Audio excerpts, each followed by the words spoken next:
Hoje eu quero continuar com aquela conversa sobre historiografia da arte que eu comecei lá no vídeo anterior, no qual eu falei sobre o Gottfried Semper. Mas primeiro aqui eu vou dar uma contextualizada, assim, qual era o contexto da história da arte no século XIX e comecinho do século XX. O que predominava muito era ainda uma história da arte de forte influência positivista. E com isso vinham todos aqueles problemas que vêm lá da teoria positivista que eu já reclamei aqui sobre em vários vídeos. Um deles é que a história da arte acaba herdando da história, que é uma perspectiva positivista da história, de pensar a história a partir da ideia de história dos grandes homens, que é contar a história a partir da perspectiva de reis, generais, duques, barões, nobres, pegar essas pessoas que tinham muito poder político, muito poder econômico e contar a história, por exemplo, de um país a partir da história dos reis, dos generais e dos nobres desse país. E que é uma coisa que se tornou comum por causa dessa forte influência da teoria positivista, mas que apesar de ser uma prática comum,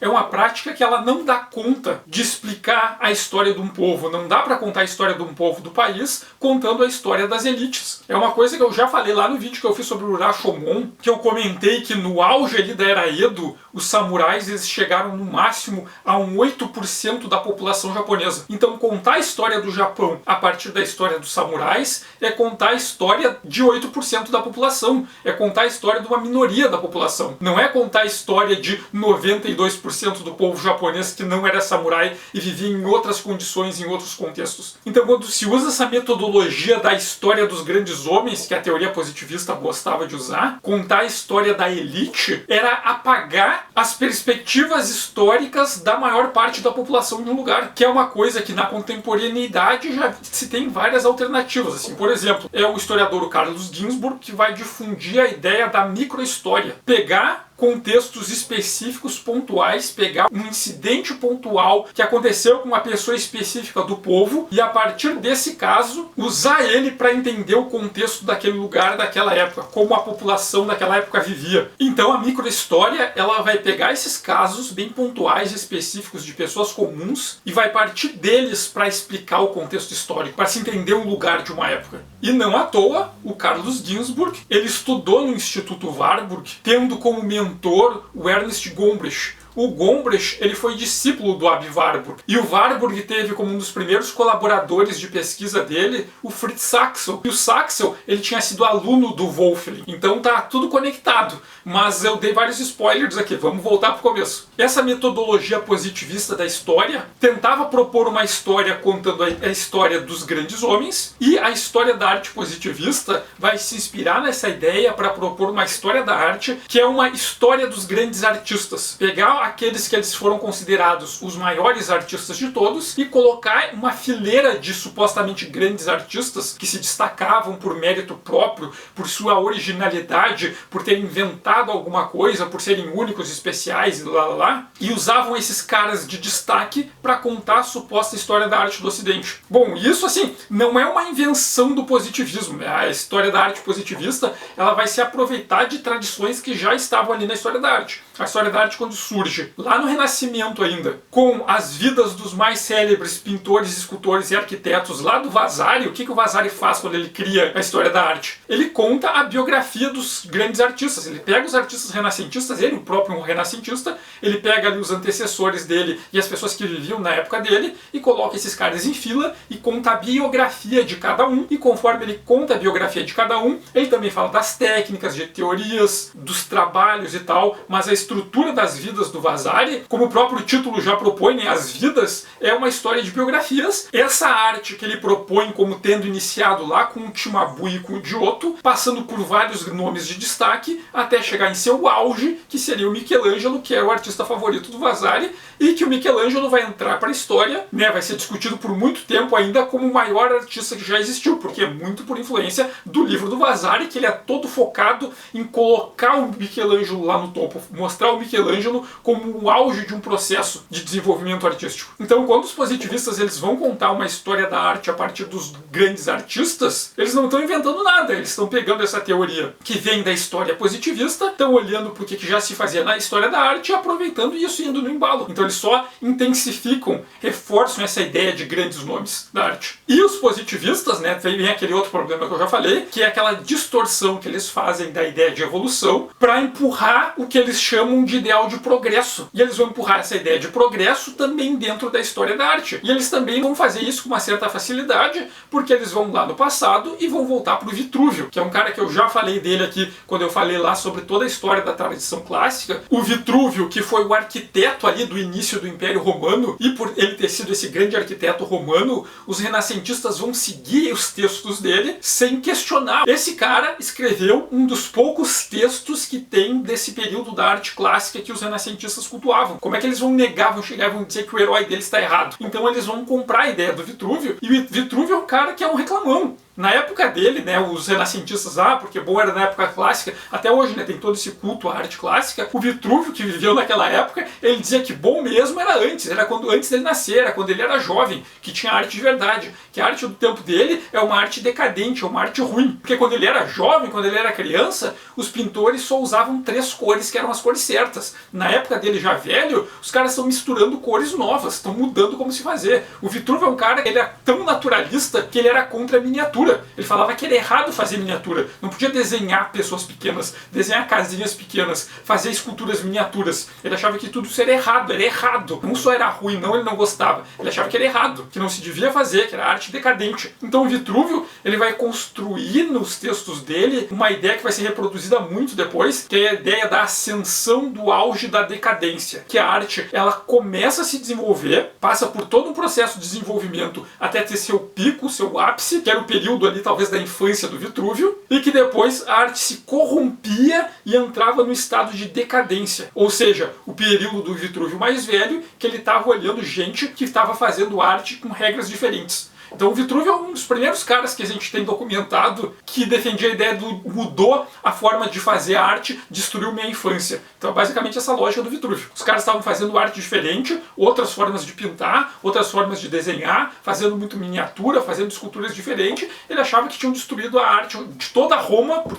terem feito aquilo, que aquela era uma arte decadente, corrompida. Então essa ideia de ascensão, auge e decadência vai acabar colando. Os renascentistas vão ver isso do Vitrúvio, eles viam no Vitrúvio um cara que era sábio, então o Vitrúvio deveria estar certo. E eles vão usar esses modelos, que vai acontecer em todo o preconceito que os renascentistas, principalmente do sul ali, da região da Itália, dos arredores, que eles tinham com a arte medieval. A maneira tedesca, que depois vai ser conhecida como estilo gótico, ele tem esse nome, gótico, em referência aos godos, porque os renascentistas italianos diziam que era uma arte de bárbaro. Eles vão empurrar toda essa ideia da Idade Média como a arte das trevas. Por quê? Porque a cultura medieval não era baseada na cultura clássica. O estilo da arte medieval, da arquitetura medieval, não seguiam as regras clássicas. Tem várias linhas artísticas medievais ali que incluíam, por exemplo, a tradição românica, a tradição gótica, e porque não seguiriam as regras clássicas, os renascentistas italianos diziam que era ruim, que era errado, que era feia, que era decadente. Então eles vão usar essa ideia da ascensão do auge da decadência para dizer que o período da arte medieval foi um período de decadência, que é um período em que a Europa esqueceu os valores clássicos. Então eles vão criar essa imaginação de que no período clássico teve um auge da cultura, a Idade Média foi a decadência, e o Renascimento, por que era Renascimento? Porque eles estavam redescobrindo os valores da arte clássica e usando eles de novo. Por isso seria um renascimento da cultura, um renascimento da arte, e a Idade Média seria uma era das trevas, porque seria um momento em que a Europa perdeu a cultura, por esquecer os valores clássicos. Então isso é tudo preconceito, né? Um monte de preconceito. Se vocês forem olhar ali, a arte gótica tem uns bagulho lindo, colorido, iluminado, brilhante lá, todo elaborado e complexo. Então não tem decadência na arte medieval. Tem uma produção artística que é diferente da tradição clássica. E os renascentistas depois, muito fãs dos clássicos, vão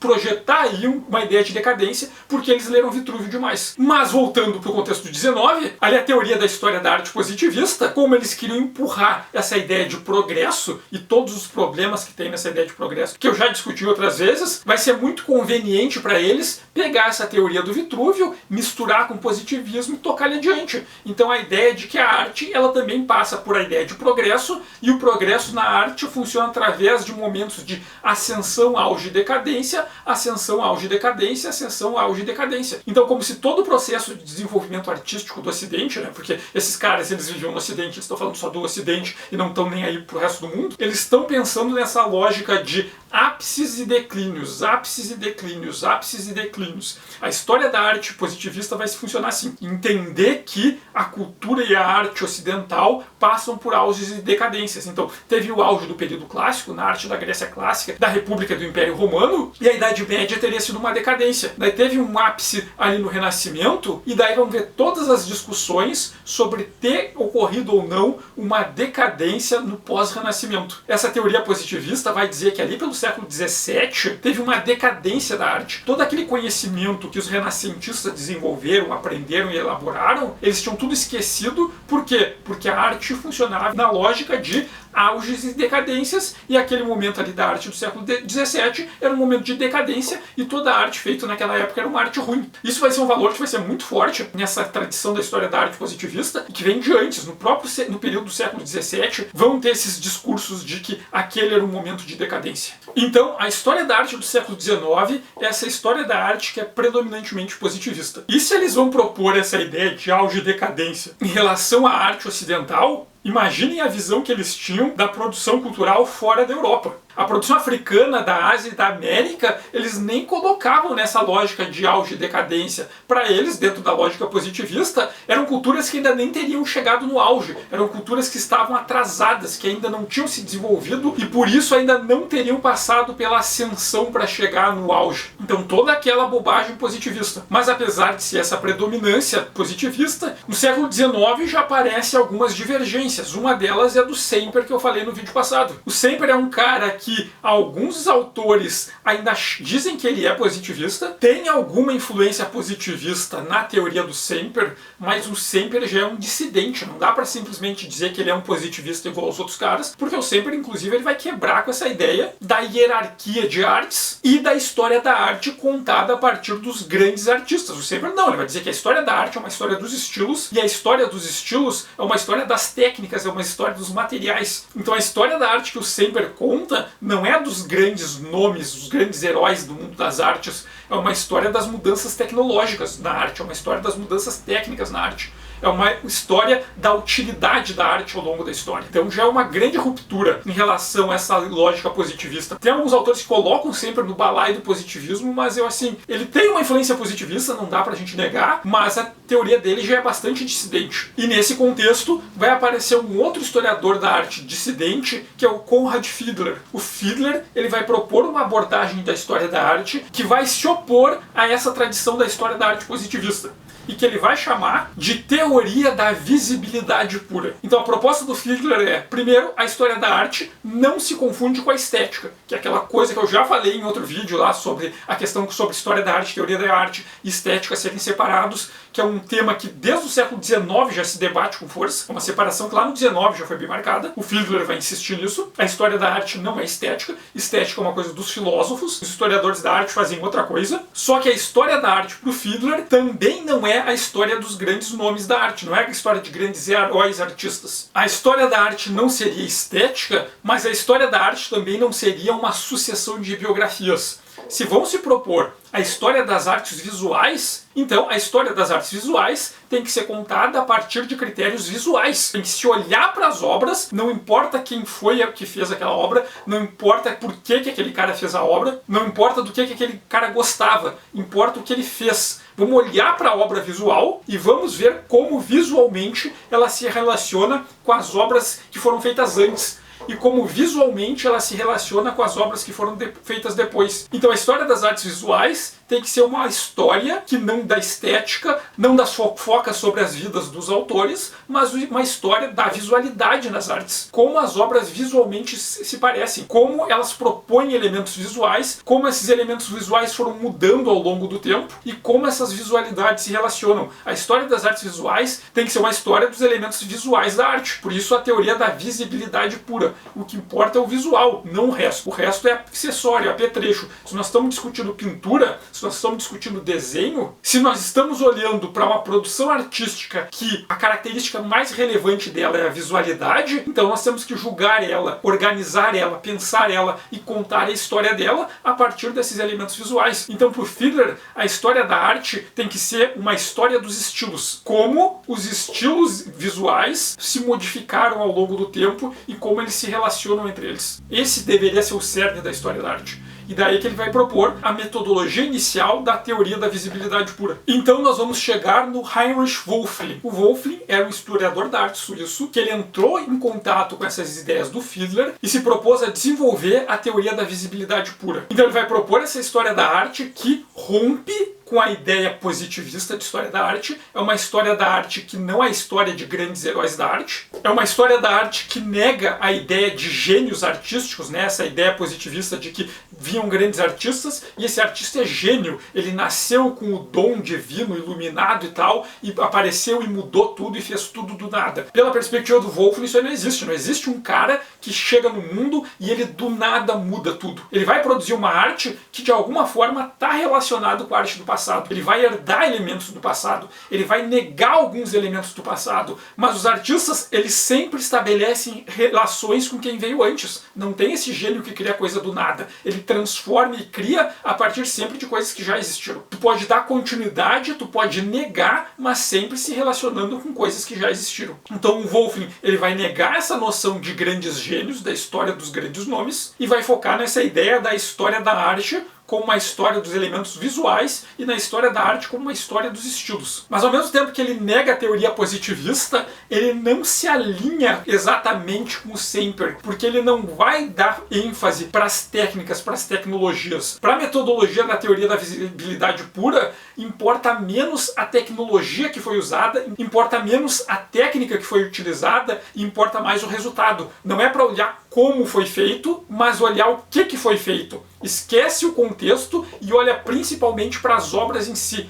Vamos olhar para a obra e vamos ver o que está nela, o que a gente vê quando olha ela. E vamos julgar ela a partir do que a gente está vendo, não do que nos falaram sobre como ela foi feita, não do que nos falaram sobre quem fez. Vamos olhar para a obra em si. A obra em si é mais importante do que quem fez a obra e do que como a obra foi feita. E o Wölfflin, ele vai negar qualquer ideia de hierarquia na arte. Aquela ideia de hierarquia de gêneros, que em primeiro lugar vinha a pintura mitológica, histórica e religiosa, depois os retratos, daí tem natureza morta, daí a pintura de gênero vem lá embaixo, que a pintura de gênero é a pintura que mostra o cotidiano do povo. E a pintura de paisagem, que é lá o lixo do lixo antes do romantismo, era só considerada rascunho, ele vai negar essa hierarquia, vai negar inclusive que para entender a obra a gente precisa se dar foco na história que a obra está contando. Sei lá, uma história sobre a Odisseia, que para entender aquela obra o mais importante é ver a narrativa em que momento da Odisseia aquela pintura está contando. Ele vai dizer que isso nem é tão relevante, porque ele vai propor uma ideia de que as formas em si têm sentido. Como o Wölfflin ele nega a hierarquia, ele nega a superioridade da arte clássica. Todo aquele papo de que a arte clássica é superior e as outras artes são decadências, são versões corrompidas e tal, o Wölfflin ele vai negar tudo isso, porque para ele a história da arte é uma história dos estilos. Se a história da arte é uma história dos estilos, o importante na história da arte é entender as mudanças e sucessões de estilos. E o estilo clássico é só um entre os muitos estilos. Então como é que tu vai dar importância, dizer que é superior uma produção artística que é de um momento específico, de uma época, de um lugar específico? Tu nunca vai entender a história da arte se tu criar essas hierarquias. Quando tu tá entendendo que a história da arte, na verdade, é entender a história das sucessões e mudanças de estilos. O Wölfflin, ele tem 3 livros assim que são mais importantes para a obra dele. A Arte Clássica, o segundo é o Conceitos Fundamentais de História da Arte e o terceiro é o Renascença e Barroco. E o Wolfling, ele vai aplicar o método da teoria da visibilidade pura na arte do século XVII. Ele vai voltar lá para o século XVII e vai analisar o que estava acontecendo no século XVII. Teve aquele momento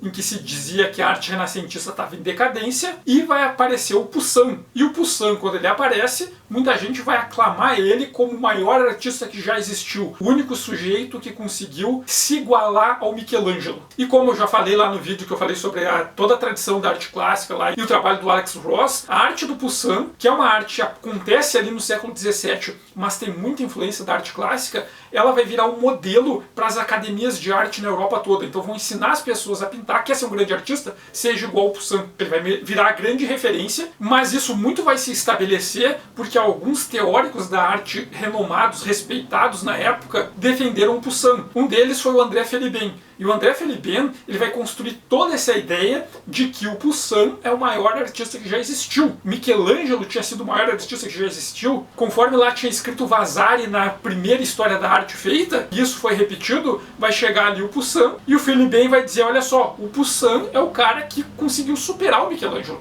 A gente quer fazer uma arte de qualidade, uma grande arte clássica, não precisa mais olhar e se inspirar na obra do Michelangelo e dos outros renascentistas, do Leonardo da Vinci, do Rafael Sanzio, do Brunelleschi, do Donatello. Esquece esses caras. A gente tem aqui o Poussin, que é o cara que superou eles. Então vamos olhar para o Poussin. Então ele vai dizer que o Poussin é o renascimento do renascimento. O renascimento teria passado pela ascensão, auge no Michelangelo, decadência, e o Poussin é o cara que tinha superado o Michelangelo, então estava iniciando um novo auge. Por isso o Poussin seria o renascimento do renascimento. O resgate dos ideais, dos valores e das técnicas clássicas que estavam se perdendo. Então o Felibem vai fazer toda uma onda em volta do Poussin e um monte de gente vai comprar essa ideia. Só que nesse momento vai surgir uma briga. Porque no mesmo momento que tinha esse Poussin e todas essas academias de arte ensinando a pintar igual o Poussin, e esses teóricos da arte influente falando que deveria valorizar a arte clássica, eles falavam que o Poussin era um renascimento porque tinha uma grande produção que eles chamavam de decadência, que era uma arte ruim que se fazia em massa no século XVII. Tem outros teóricos que vão defender essa ideia também. Vão falar, por exemplo, que o Poussin é o maior artista e um artista que era ruim, que ninguém deveria imitar, que era feio, que pintava mal, era o Rembrandt. Rembrandt vai ser um exemplo desses autores que defendiam essa volta da tradição clássica de pintor ruim. Imagine o Rembrandt ser ruim. Outro teórico dessa época foi o Giovanni Bellori. E o Bellori, ele também defendia essa ideia de que houve uma decadência na arte e que naquele momento tinham alguns poucos artistas ali que eram exemplo desse renascimento do renascimento que deveriam ser usados como exemplo. O Bellori, ele gostava muito do Annibale Carracci. Ele dizia que o Annibale Carracci era o grande pintor que ainda tinha esse espírito clássico, colocava o Annibale Carracci no mesmo lugar que o Felibem colocava o Poussin. E ele usava como exemplo de artista ruim o Caravaggio. O Bellori, ele conseguia dizer que o Caravaggio era um pintor ruim, do mesmo jeito lá que os outros falavam do Rembrandt pintor ruim. Por que o Rembrandt e o Caravaggio no século XVII eram narrados pelos teóricos da arte como pintores ruins, como gente que não sabia fazer arte? Porque eles não seguiam as regras da arte clássica. Eles não seguiam as regras que foram estipuladas lá no Renascimento e que esses teóricos estavam tentando trazer de volta. Por isso eles eram considerados esses pintores da decadência. Eles eram um exemplo de como a arte daquele período tinha se tornado decadente. Era um exemplo do que não deveria seguir, dessas pessoas que corromperam os ideais do Renascimento. E nesse período, os historiadores da arte falam em algumas tradições. Eles falavam da maneira antiga. A maneira antiga é o que hoje a gente entende como estilo clássico. É toda essa tradição que vem ali do Renascimento, que era inspirado em tentar reproduzir as técnicas e os elementos formais lá da arte da Grécia Clássica e da República do Império Romano, que a gente sabe que não faziam igual. Algumas coisas os renascentistas inventaram, mas eles inventaram e mentiram para eles próprios que eles estavam imitando a arte da antiguidade, mas na verdade não tinha isso na arte da antiguidade, eles tinham inventado e projetavam isso. Mas toda essa tradição que hoje a gente entende como estilo clássico, naquele período ainda era muito chamado de a maneira antiga. Por que maneira antiga? Porque os renascentistas achavam que eles não tinham inventado, porque eles tinham resgatado as tradições lá da antiguidade, por isso essa é a maneira antiga. Tinha uma outra tradição que os historiadores da arte chamavam nesse período de a maneira tedesca. que hoje a gente chama de estilo gótico, que é essa tradição artística ali do final da Idade Média, que os renascentistas e o pessoal que cultuava a arte clássica dizia que era feio, que era um período de decadência que teve ali entre o mundo clássico e o Renascimento, que a Idade Média foi essa questão de decadência, porque eles tinham desenvolvido essa teoria reproduzindo aquele modelo lá do Vitrúvio, da ascensão do auge da decadência, que depois os positivistas vão herdar e vão continuar, né? Mas tudo preconceito. Tinha uma outra tradição que era a maneira grega, que não era a arte da Grécia Antiga. A maneira grega é o que hoje a gente chama de estilo bizantino, que é uma tradição artística lá do Império Romano do Oriente, que a capital é a atual Istambul, que na época era Constantinopla, mas que antes disso era uma colônia grega chamada Bizâncio, e por isso o Império Romano do Oriente também foi chamado de Império Bizantino, e no território deles a Grécia ali fez parte, daí essa ideia de chamar de a maneira grega, mas a maneira grega não é a arte da Grécia, mas sim a arte do Império Bizantino, né, do Império Romano do Oriente. E tinha uma outra tradição que era chamada de a maneira moderna, que era a arte que era feita no século XVII, que não seguia as regras da arte clássica. Era uma nova proposta artística, que eles chamavam de a maneira moderna. E os teóricos dessa época, o Feliben, o Bellori, eles falavam que essa arte era ruim, era decadência. A maneira moderna, na verdade, era uma decadência do Renascimento, era uma decadência dos valores clássicos, era uma decadência da maneira antiga, que é uma grande reprodução que está lá nessa época daquela ideia do estragaram minha infância. Bom mesmo era a maneira antiga, naquela época que a arte era boa. A arte de hoje, a maneira moderna, é tudo corrompido, é tudo decadente. O papo do estragaram minha infância, da cultura que é feita hoje, na verdade é uma ofensa à cultura de quando eu era criança, isso é muito, muito antigo. E eles falavam mal da maneira moderna. Só que daí vai acontecer uma coisa que é o Roger de Pile. Era um teórico da arte, que ele conseguiu ingressar ali na Academia de Arte Francesa, e ele decidiu que ele ia defender a maneira moderna. Ele começou a escrever textos explicando como a maneira moderna era muito melhor do que a tradição clássica. Ele vai falar que a imaginação é muito melhor do que o naturalismo. O artista que imagina cenários que não existem, inventa coisas malucas, mirabolantes, que não tem no mundo real, esse cara é um artista muito melhor do que aquele que só copia o mundo exatamente como ele é. A alegoria, representar abstrações que não existem, é muito mais importante que o naturalismo. Imaginar é muito mais importante do que imitar. Ele começou a defender valores que são contrários a toda essa tradição de arte clássica e dizer, sabe, esses outros caras, eles que são bons. Ele vai dizer que, na verdade, o Poussin é ruim. O Poussin só sabe imitar o mundo como ele é. Ele só sabe olhar para uma coisa e fazer exatamente como igual. Ele só sabe seguir um monte de regrazinha elaborada. Ele não tem imaginação. O cara mesmo, o grande artista, é o Rubens. O Rubens sim que é um cara bom pra caramba. O Rubens sim que é o cara que deveria ser usado como referência pra arte. O Rubens é o maior artista que existiu. Roger de Pires vai dizer isso. E o Rubens é um cara que seguia a maneira moderna. E que era um cara que o Feliben dizia que era ruim. Que era um dos caras, dos artistas da decadência. Então Roger de Pires vai puxar uma briga enorme com o André Feliben, que vai ser uma grande briga teórica, que eles vão escrever textos, cartas e baixarias, que vai ficar conhecido como a querela entre os antigos e os modernos. Os defensores da maneira antiga brigando com os defensores da maneira moderna. Isso vai virar toda uma baixaria, mas como o Poussin vai ser usado como referência nas academias de arte, como Feliben, ele era a maioria nas academias de arte, né, os aliados teóricos que seguiam ele, que defendiam essa tradição clássica, como tinha toda uma bibliografia desde lá do Renascimento e desde antes disso, desde o Vitrúvio, do Plínio Velho, defendendo esses ideais naturalistas clássicos, e como depois os iluministas liberais vão criar o neoclassicismo, que é uma tradição que é toda baseada numa releitura dos valores clássicos para simbolizar ali os valores sociais deles. Então a ideia de que essa maneira moderna era uma arte decadente vai prevalecer. E isso vai prevalecer até o Wolfling, na virada do século XIX para o século XX, decide revisitar. Ele vai pegar e vai, vou lá olhar para a maneira moderna e vamos ver se isso realmente era decadência. Mas vamos ver se isso é realmente decadência, não seguindo preconceito, não reproduzindo essa ideia de contar a história da arte a partir de grandes heróis e essas bobagens positivistas. Vamos aplicar a teoria da visibilidade pura nessa produção da maneira moderna. Daí o Wolfling vai pegar essa produção lá da maneira moderna, que vai ser rebatizada e hoje a gente conhece como estilo barroco, vai olhar para essa produção e vai dizer, isso aqui não é decadência nenhuma, não tem nada de decadência na maneira moderna, não tem nada de decadência no estilo barroco. O barroco não é uma produção renascentista mal feita, não é uma produção renascentista ruim, não é os caras que queriam ser renascentistas e não conseguiram. Pelo contrário, o barroco é um outro estilo completamente autônomo do Renascimento. Teve um grupo de autores ali no século XVII, começou a pensar a arte, começou a executar a arte, e eles criaram novos valores, novas técnicas, novas convenções formais, novos objetivos para a arte. Então o barroco é todo um estilo diferente. E esse pessoal que achava que o barroco era uma arte decadente, esse pessoal era burro. Eles pegaram os valores da arte clássica e tentaram medir a arte barroca pelas regras do clássico. E é óbvio que não vai dar. Por quê? Porque aqueles artistas do barroco, eles estavam seguindo outras regras. Então se tu aplicar uma regra de um método diferente em algo que foi feito por outro método, é óbvio que não vai caber, não vai bater. Se a regra da arte clássica diz que o objetivo da arte é uma coisa, e esse grupo de artistas estava trabalhando com outro objetivo, eles não eram renascentistas classicistas que erraram, eles eram caras que estavam fazendo uma outra arte que não tinha relação.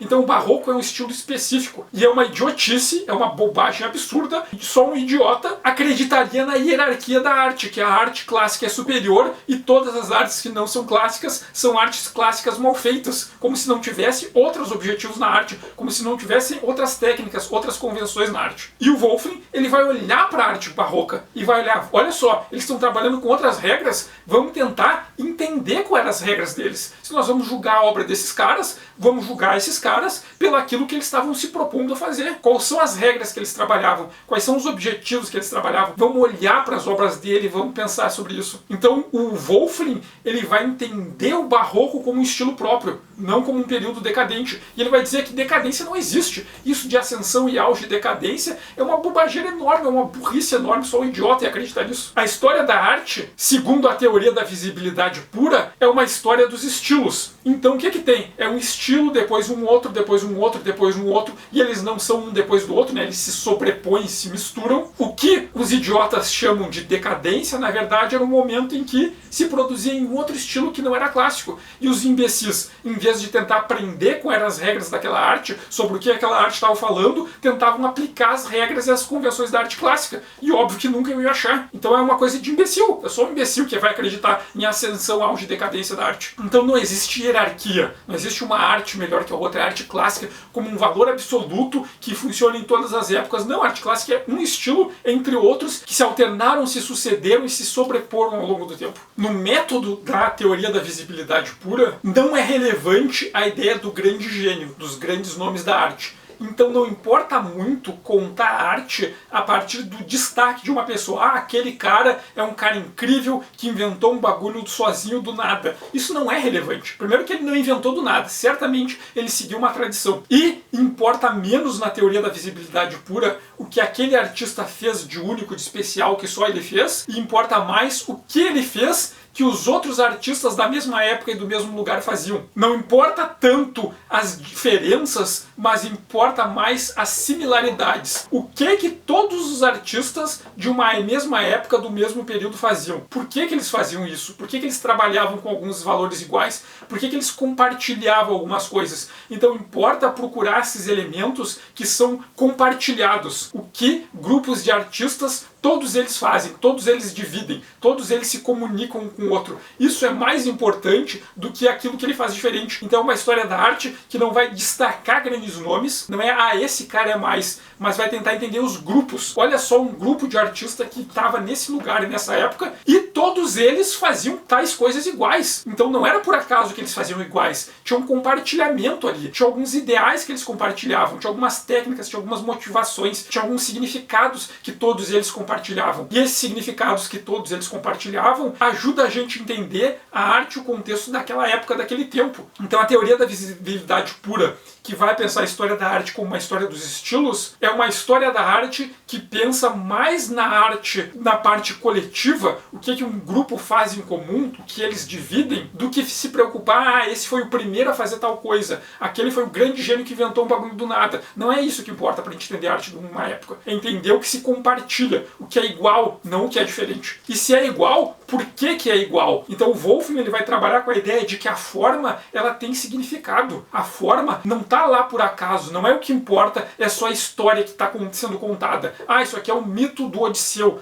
Não, o que importa não é a história do Odisseu, o que importa é como as pessoas de uma época e de um lugar específico representavam o Odisseu. E por que as pessoas dessa época, todas elas quando representavam o Odisseu, usavam algumas formas iguais, e por que essas formas eram diferentes das formas que eram usadas em uma outra época. O que aconteceu para mudar ali? Então, para o Wolfling, as formas elas têm significado, elas têm tanto significado quanto a narrativa. A ideia é, pensem numa história em quadrinhos. Como o desenho foi feito, tem tanto significado quanto o que está sendo dito no balão de fala. E fazer a mesma cena, mas desenhando num outro estilo, pode mudar completamente o significado. E o Wolfling ele vai tentar entender isso, essa ideia de que as formas têm significado. Por exemplo, como eu já comentei aqui antes e fiz naquele vídeo lá que eu falo sobre toda a tradição da arte clássica, os iluministas liberais usavam a arte neoclassicista. Eles criaram o estilo neoclassicista, que era toda uma releitura das tradições da arte clássica, porque eles queriam remeter à ideia de democracia grega e de república romana. O iluminismo queria ser herdeiro do humanismo do Renascimento. Então usar as convenções formais, as formas visuais da arte neoclassicista tem um significado. E eles também estavam negando essa arte barroca, que até então era vista como uma arte decadente e que o Wolfling aqui está ressignificando. Não é uma decadência, é um estilo próprio, mas os neoclassicistas estavam negando isso porque o barroco ele era muito usado pelos reis absolutistas e pela Igreja Católica como forma de propaganda. A arte barroca era usada como propaganda do reino e a arte barroca era usada como propaganda na Contra-Reforma pela Igreja Católica. Se eles estavam negando o absolutismo e eles estavam negando a teocracia e estavam propondo o Estado laico, então eles também estavam usando formas que negavam as formas que eram usadas pela arte absolutista e pela arte da Igreja. Num contexto ali do século XVIII, dá para saber se um artista era a favor da democracia ou se ele era monarquista. Porque o monarquista jamais ia usar o estilo neoclassicista, que era o estilo dos iluministas. E o iluminista, que era a favor da democracia, ele jamais ia usar o barroco, porque o barroco estava associado com o poder do Estado e com o poder da Igreja. Então as formas barrocas e as formas neoclassicistas, só pela forma em si, ela já tem um significado. Independente da história que está sendo contada, e geralmente eram histórias que reforçavam essas ideias, né? Se a gente pegar uma pintura barroca da Igreja, que usa a favor da Contra-Reforma, é um tema religioso.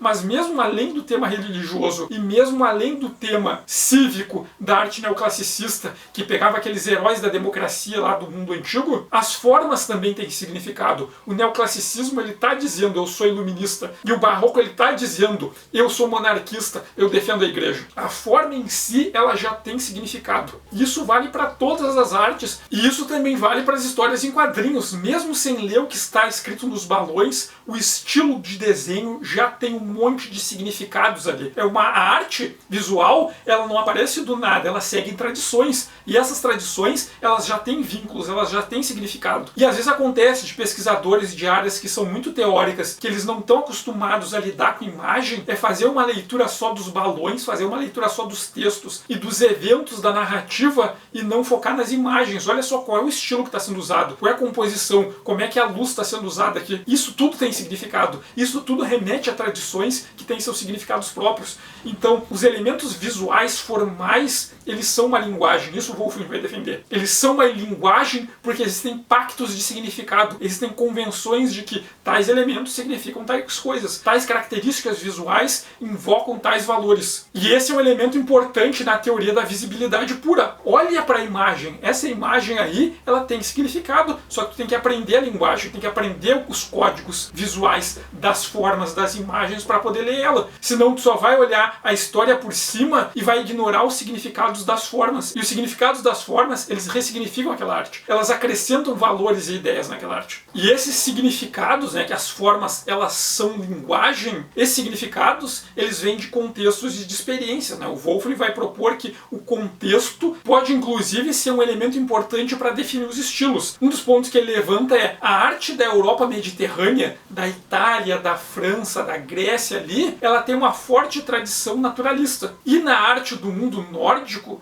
tem uma forte tradição mais abstracionista. E o Wolfling para pensar isso. Será que o contexto não tem relação também com isso? Uma coisa que ele propõe é como os povos que viviam ali na margem do Mediterrâneo, eles tinham uma relação muito mais simpática com os climas, com as forças naturais. Eram estações muito mais amenas. Os rigores ali das estações eram menores, eram regiões que eram mais fáceis de conseguir alimento, de cultivar vegetais e tal. E quando tu vai para o mundo nórdico, o conflito dos seres humanos ali, daquelas populações com a natureza é muito maior. É um inverno muito mais extremo. Na neve é muito mais difícil de tu plantar, é muito mais complicado de tu caçar. Então, no mundo nórdico, o conflito humano com as forças da natureza é muito maior. E o Wolfling vai propor, será que não tem uma relação com isso deles representarem as coisas de forma muito mais abstracionista, de forma muito mais alegórica, e o pessoal do Mediterrâneo, que tá de boa com a natureza, olhando aquilo ali, achando tudo bonito, para eles é muito mais fácil ser naturalista, enquanto tu tá lá no norte da Europa, naquela nevasca que tu não consegue nem olhar direito para as coisas, com aquela neve, vento forte batendo na tua cara. Será que não é muito mais difícil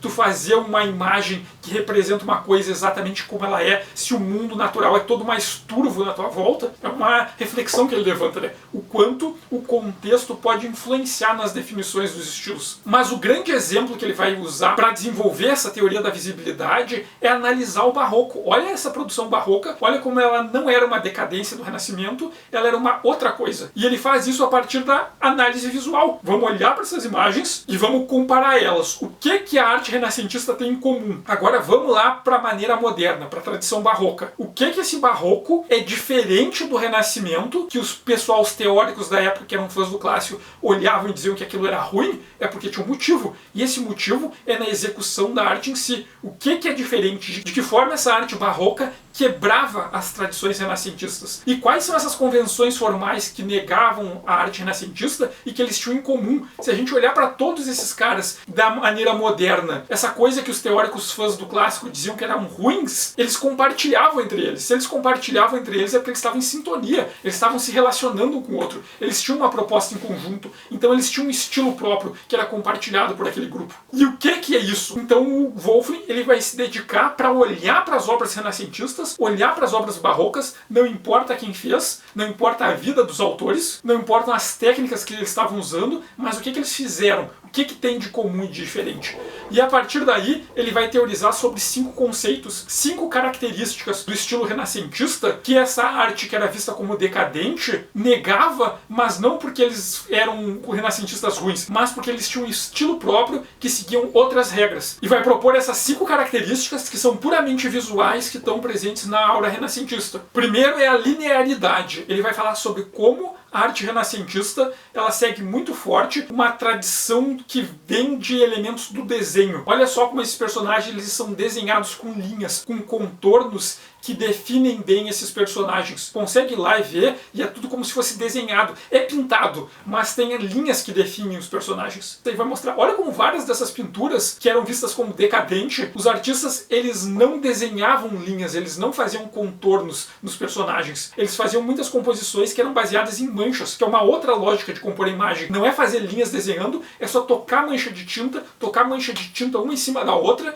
e a partir dessa sobreposição dessas bolas de mancha, se compor uma imagem, que é uma lógica completamente diferente. É diferente das regras que eram ensinadas na arte renascentista, na arte clássica. Então, como a arte clássica do Renascimento era linear, e essa arte da maneira moderna, que era considerada decadente, era feita com manchas. É uma outra lógica completamente de compor a imagem, de pensar a imagem. Tentem desenhar um personagem só usando linhas. Agora, tentem desenhar o mesmo personagem sem usar nenhuma linha. Você só peguem um pincel e só façam manchas assim, ó. Olha como é uma lógica de composição completamente diferente. Não é só executar a pintura de um jeito diferente. Tem que se pensar, tem que se elaborar a imagem de um jeito totalmente diferente. Pensar uma imagem que não usa linhas é uma outra linha de raciocínio. Outro elemento é como a arte renascentista era disposta em camadas planas. Por exemplo, se tem a imagem, tem toda uma teoria da arte renascentista que a gente pode discutir em outro momento, que eu posso trazer inclusive num outro vídeo, as regras básicas da arte renascentista, como eles imaginavam a pintura com uma janela e tal, mas assim, os elementos eles são dispostos em formas planas. Se organizavam os personagens como eles estivessem num plano relacionado às margens e a quem está vindo. Então são várias camadas de personagens e de elementos que estão um na frente do outro,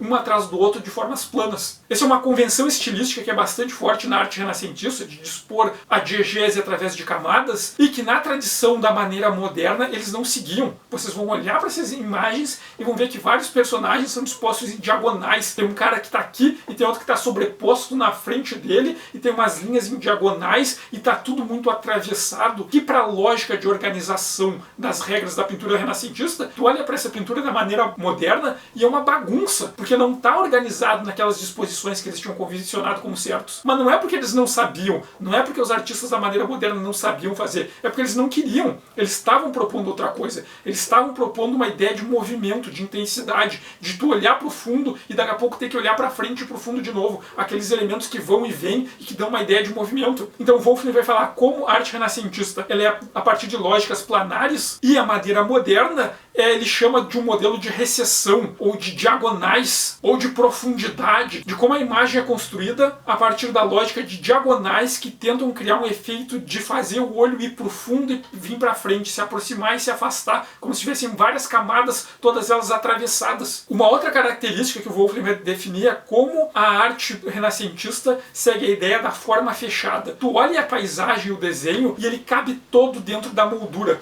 Tá tudo certinho, enquadrado, como se aquilo tivesse sido algo posado, e todo mundo que quer ser representado ali, toda a diegese representada, ela tá certinha cabendo dentro das margens. E como esses pintores da maneira moderna, eles vão ignorar isso. Eles vão fazer personagens que estão saindo para fora, sei lá, tá metade do personagem aparecendo, como se a borda da margem tivesse cortado elementos. Como se aquele espaço diegético que está sendo representado, aquele mundo ali que está sendo mostrado, ele não cabe naquela margem. Tem coisa que está acontecendo que está saindo para fora. Então o Wolfling vai dizer como a arte renascentista ela segue a lógica da forma fechada, tudo cabe dentro daquela janela, e como as práticas do pessoal da maneira moderna é a forma aberta, é como se aquilo fosse só um recorte de algo muito maior que está acontecendo que não coube no enquadramento. Tudo está vazando para fora, todos os elementos estão saindo. E para a regra do Renascimento, isso aí seria um erro, seria um equívoco, seria algo de quebra de decoro. Outra característica que vai ser bastante importante ali na arte renascentista é o que o Wolfling vai chamar de pluralidade. Cada personagem, cada elemento ali naquela imagem é um personagem individual. Tu consegue olhar, olha só, ele está bem definido, tem aqui um personagem, aqui tem outro personagem, aqui tem outro elemento, tudo separado. E como o pessoal da maneira moderna, eles não estão preocupados com isso, né? O Wolfling vai chamar de unidade. É como se fosse tudo misturado. Tu olha para os personagens e eles estão todos embolados e tu não consegue separar. Aqui acaba um personagem, aqui começa outro.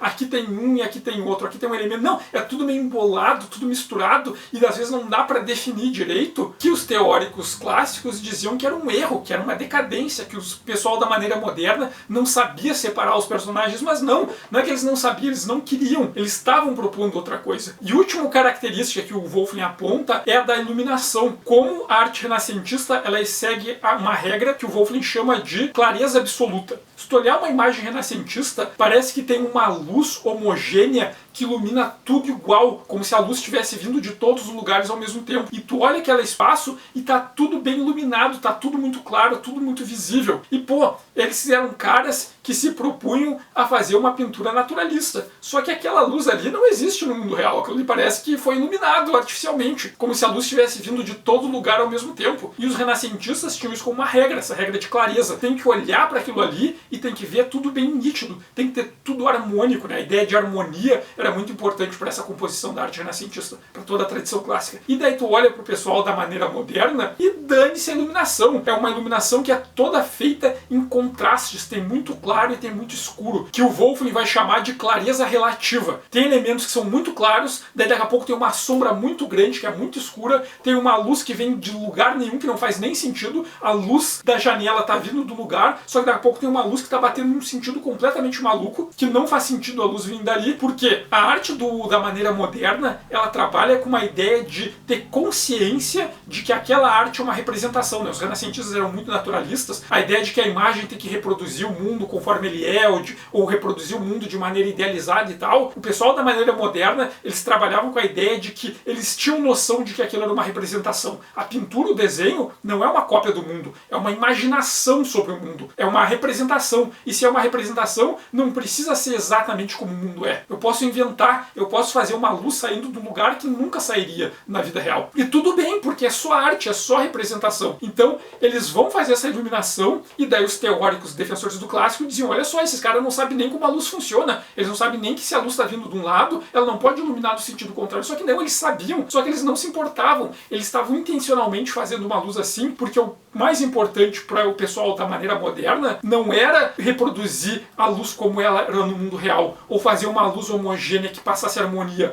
Era fazer uma luz que desse contraste, que desse intensidade, que fizesse aquela imagem ficar mais dramática, mais empolgante, mais emocionante. É usar a iluminação a favor do impacto que aquela arte ia causar. Qual é a conclusão do Wolfling? A maneira moderna não é a decadência do Renascimento. A maneira moderna é um outro estilo, o estilo barroco, que segue suas regras próprias. E o único jeito de tu julgar, entender e valorizar a arte barroca é aprendendo as regras da arte barroca, que foi o que ele se propôs a fazer. A teoria da visibilidade pura vai lá e vai olhar para a arte barroca. O que os caras estão fazendo? Vamos entender as regras desses caras. E a partir de entender as regras e os métodos deles, o que eles estão fazendo, daí sim a gente vai avaliar a obra deles. Então o Wolfling vai ser um cara muito importante por revisitar a maneira moderna e propor essa leitura do barroco, ressignificar o barroco não como um período de arte decadente, mas como um estilo próprio, que tinha suas regras próprias e que também tinha obras que são incríveis, assim, obras maravilhosas. Por causa do Wolfling revisitar isso, olha só, o Caravaggio não era um pintor ruim, o Rembrandt não era um pintor ruim, eles eram caras muito, muito bons, só que eles estavam trabalhando com outras regras, com outras propostas, e para a gente poder ver como eles são bons, a gente tem que aprender as regras deles. Daí a gente pode observar essa arte, entender como ela funciona, entender o que ela está propondo e assim apreciar ela.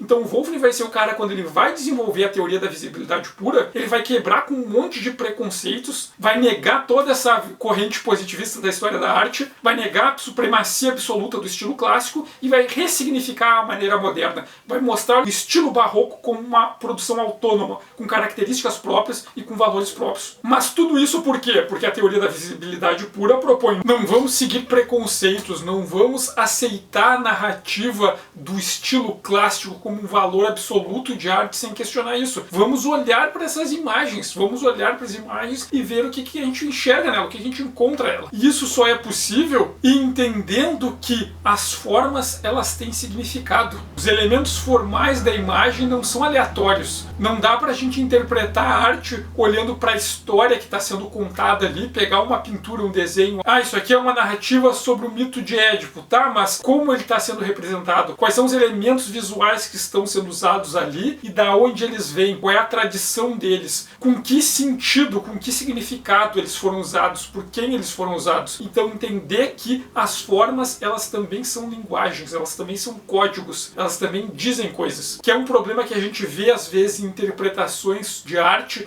que vêm de áreas que não estão acostumadas a lidar com imagem, que não têm metodologias para lidar com a imagem e olham aquilo ali e vejam só a narrativa, o que está escrito nos balões de fala e não interpretam o que aquela imagem está dizendo. Então é justamente esse o principal ponto da teoria da visibilidade pura. Vamos olhar para as coisas e ver o que a gente encontra ali olhando para elas. Bom, por hoje era isso. Agradeço muito quem assistiu até aqui. Agradeço aos apoiadores do canal. Os apoiadores do canal sustentam o canal. Quem ainda não conhece, eu convido para dar uma passada na página do Ilha Kaiju no Apoia-se. Quem quiser fazer alguma doação também tem a chave de Pix aqui na descrição do vídeo. Sintam-se livres para comentar. Agradeço muito se vocês puderem compartilhar esse vídeo, compartilhar tanto com os seus amigos que defendem a maneira antiga como com os defensores da maneira moderna. Convido quem ainda não segue para seguir o canal para receber as notificações dos próximos vídeos. Também convido para seguir Ilha Kaiju nas redes sociais. E obrigado e até o próximo vídeo.